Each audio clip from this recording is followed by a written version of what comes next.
Absolutely. As we take you back there, developing the story, SABC's news political editor, Mzondile Mbeja, standing by. Mzondile, a very good afternoon to you once again.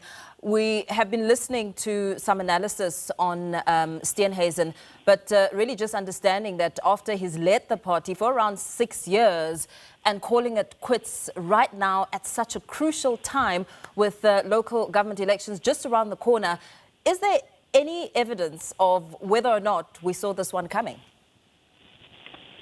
Well, very good afternoon to you again. Apologies for the glitch in connectivity there. I guess the events and the developments that have been happening in the DA in the past couple of months perhaps are somewhat an indication of what is to happen. Remember, it hasn't happened. And we expect perhaps that to be announced tomorrow. Remember, John Steenhuisen is having a press briefing as the DA leader tomorrow in Durban. So part of what is expected there is that he is going to announce that he is not running for another term as the DA leader. So if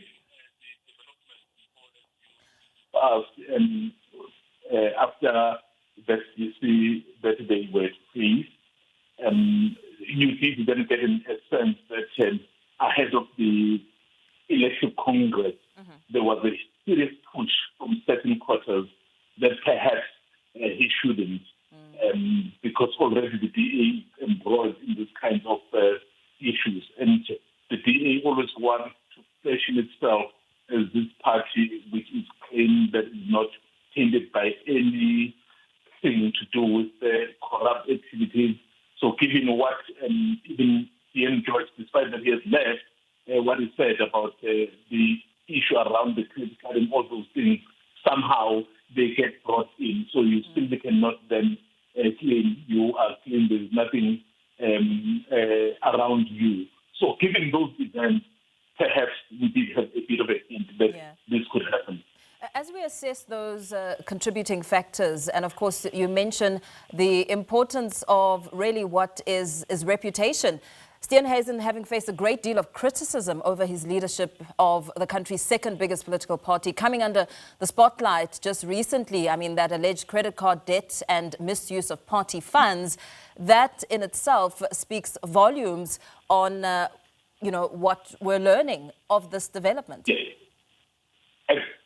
Exactly. And in fact, after that, so we did expect that he was left to face a challenge, perhaps a very serious challenge, and someone who had been earmarked perhaps to take over, that is the current mayor of Cape Town. I think in the past few days, he had actually said that he has no interest, but if the DA leader, that is John Steenhuisen, was not running, it's something that he was going to consider seriously. Already gave an indication of where the wind was blowing. And the fact that the party wants to maintain this kind of image, somehow, I guess, in terms of the internal lobbies and John himself, I think decided that it may be the right thing perhaps to step aside so that the party doesn't get dragged too much into the corruption-related stuff. As we listen to what political analyst Sandy Leswana had to say, I mean, he spoke quite a great deal about the reaction from farmers when it comes to their position of their thinking around John Steenhuisen's contribution in the agriculture sector. I mean, farmers have been quite unhappy, saying that he failed them, especially as we take a look at what we've been monitoring, the outbreak, the foot and mouth disease, and that impact on farmers and the economy. That has also been a huge talking point as we assess some of the contributing factors. Yes. Well, that could well be the issue. Remember, sectors will always have their particular interest in terms of how things should be done. But insofar as the DA dynamics go, they go beyond really those issues around what you just mentioned. You'd recall that one of the first firings done by President Ramaphosa was a DA member.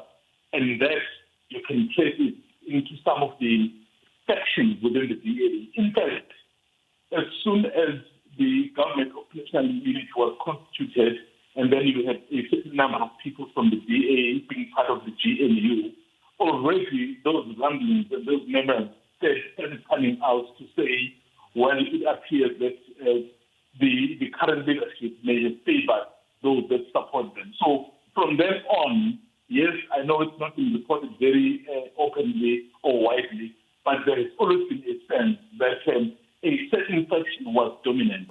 So now with the starting of the two ministers and the deputy ministers from the DA during this, within a year of the government of national unity, also pointed to those factions that we are speaking about. Yes, there will be special interests outside who would want to influence this way or the other, but this is essentially about the heart and soul of who must reclaim the DA come April 1st.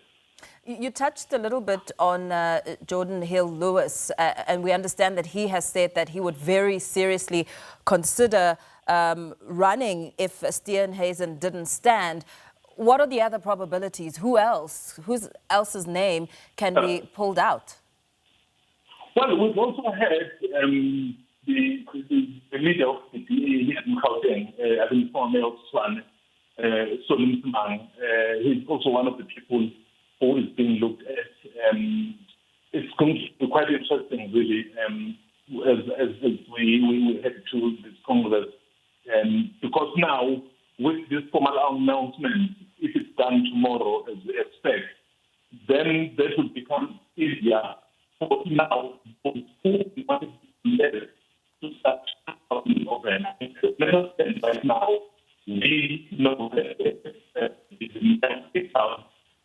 definitely from the kind of dynamic in the Okay, we unfortunately have to cut out of this. Zwandile Mbeje, SABC News' political editor there. We do apologize for that difficulty in hearing him, but of course just getting a sense of what this means for the DA as the seat remains empty. Of course, we'll hear more details tomorrow. A formal announcement is expected as we continue to develop this story.